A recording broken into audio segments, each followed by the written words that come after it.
একতলা ফাউন্ডেশন করে অনেকেই সুন্দর মানের বাড়ি নির্মাণ করতে চাচ্ছেন।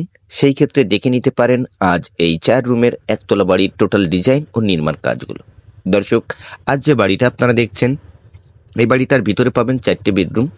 কোনো টয়লেট আমরা করিনি, তবে আপনারা 4টে বেডরুম 2টা টয়লেট করতে পারবেন এবং মেন গেট থেকে সিঁড়িও করতে পারবেন। খুবই অল্প জায়গাতে এই 4 রুমের একতলা বাড়ির টোটাল ডিজাইনটা আমরা করেছি। বাড়িটার যতটুকু কাজ করা হয়েছে তার জন্য খরচ 5 লক্ষ টাকা। কীভাবে 5 লক্ষ টাকার বাজেটে গ্রামের মধ্যে এভাবে আরসিসি শর্ট কলম ফাউন্ডেশন করে একতলা ভবন নির্মাণ করবেন, আপনারা এই ভিডিওটি দেখুন, তাহলে কিছু তথ্য বা আইডিয়া নিয়ে আপনার বাড়ির সুন্দর মানের ডিজাইনটা করতে পারবেন। দর্শক, এই বাড়িটার বিম পর্যন্ত খরচ হয়েছে 4 লাখ টাকা। বিমের উপর থেকে যে গাঁথনি করা হচ্ছে সেগুলো একটু বুঝবেন, কিভাবে এই একতলা ফাউন্ডেশন করে গ্রামের ভিতর টোটাল বাড়ির নির্মাণ কাজগুলো করা হয়। ডিজাইন যেমন গুরুত্বপূর্ণ এবং নির্মাণ কাজগুলো তেমন গুরুত্বপূর্ণভাবে করতে হবে।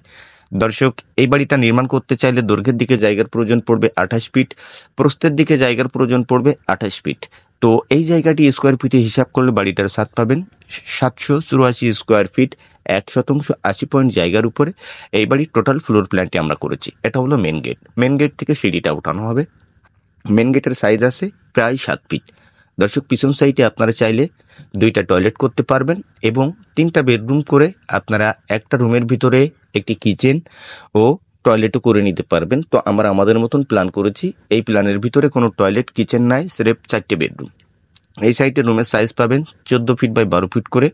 দর্শক, বাড়িটার ভিটা লেভেলে যে কাজগুলো করা হয়েছে তার জন্য রডের প্রয়োজন পড়েছে মোট 900 কেজি এবং গাঁথনির জন্য ইটের প্রয়োজন পড়েছে 2000 বিমের নিচে এবং পিকেটের প্রয়োজন পড়েছে মোট 4000। মিস্ত্রি খরচ 50,000 টাকা বিমের কাজের জন্য এবং বাড়িটার টোটাল ঢালাইয়ের জন্য সিমেন্টের প্রয়োজন পড়েছে 85 বস্তা। প্রত্যেক কেজি রডের মূল্য 77 টাকা, ইটের মূল্য 22,000 টাকা, 2000 ইটের মূল্য এবং সিমেন্ট 530 টাকা। মিস্ত্রি খরচ ফাউন্ডেশন থেকে বাড়িটার ছাদ দেওয়া পর্যন্ত টোটাল বাজেট 1,30,000 টাকা। তো দর্শক, আসলে যে কথাগুলো বলা হচ্ছে এটাই সত্য তথ্য, কেননা অনেকেই কমেন্ট করে জানতে চেয়েছেন, ভাই এত কম টাকার মধ্যে কিভাবে এই কাজগুলো করা হয়। ইটের ফাউন্ডেশন করে বাড়ি নির্মাণ করলে যে খরচটা যায়, এখানে শর্ট কলম ফাউন্ডেশন করে বাড়ি নির্মাণ করলে সেম একই খরচ যাবে, হয়তো কিছু কম বেশি খরচ আসতে পারে এই আরসিসি ফাউন্ডেশন কাজ। তবে এখানে একটি বিষয় পাবেন, সমস্ত কাজগুলো মজবুত পাবেন। 5 ইঞ্চি ওয়ালগুলো উঠানো হচ্ছে বিমের মিডিল পয়েন্ট থেকে। বিমের সাইজ করা হয়েছে 10 ইঞ্চি বাই 12 ইঞ্চি। বিমের রড দেওয়া হয়েছে 16 মিলি রড 4 পিস এবং যে কলমগুলো করা হয়েছে পুটিং কলম মতলব শর্ট পিলার, সেটা কিন্তু বিমের ভিতরেই শেষ করা হয়েছে এবং যেখানে আরসিসি পিলার ছিল সেই পিলারের উপরেই ইটের 10 ইঞ্চি পিলার দেওয়া হচ্ছে। টোটাল কাজগুলো দেখে নিন।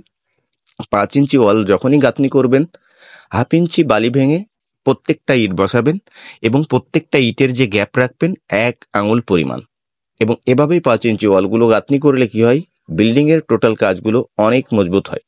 দর্শক, 7 ফিট এভাবেই গাঁথনি করে দেওয়া হবে লিন্টন। টোটাল বাড়িটার লিন্টন দেওয়ার জন্য রডের প্রয়োজন পড়বে মোট 250 কেজি। দর্শক, বিমের উপর থেকে এই বাড়িটার প্রত্যেকটা রুম গাঁথনির জন্য আমাদের ইটের প্রয়োজন পড়বে মোট 1500। 9 ফিট 6 ইঞ্চি গাঁথনি করা হবে ছাদের নিচে পর্যন্ত। তো মোট 9,500 ইটের প্রয়োজন পড়বে এই বাড়িটার ছাদের নিচে পর্যন্ত টোটাল 5 ইঞ্চি অল গাঁথনির জন্য। 2000 ইট গাঁথনির জন্য আমাদের সিমেন্টের প্রয়োজন পড়ে 7 বস্তা। দর্শক, এই ধরনের বিল্ডিংয়ের কাজ কমপ্লিটের জন্য পার স্কোয়ার ফিটে খরচ যায় 1700 টাকা। আশা করি বিষয়টি আপনারা বুঝতে পেরেছেন যে এই ধরনের শর্ট কলম ফাউন্ডেশন করে বাড়ির টোটাল কাজ কমপ্লিটের জন্য খরচ যায় পার স্কোয়ার ফিটে 1700 টাকা। তো 784 স্কোয়ার ফিট গুণন 1700 টাকা দিবেন, এই বাড়ি কমপ্লিট করতে কত টাকা খরচ যাবে হিসাবটা আপনি নিজেও বের করতে পারবেন। দর্শক, মেন গেট থেকে সিঁড়ি উঠানো হবে। এখান থেকে যে গ্যাপগুলো দেখছেন বিমে রাখা হয়েছে, এখানে একটি বিম করে সিঁড়িটা উঠানো হবে মেন গেট থেকে। তো টোটাল এই যে আরসিসি শর্ট কলম ফাউন্ডেশন ব্রিক ফাউন্ডেশন ছাড়া উত্তম কিনা সেটা কমেন্টে জানাবেন। ভিডিওটি ভালো লাগলে লাইক করবেন। এই চ্যানেলে নতুন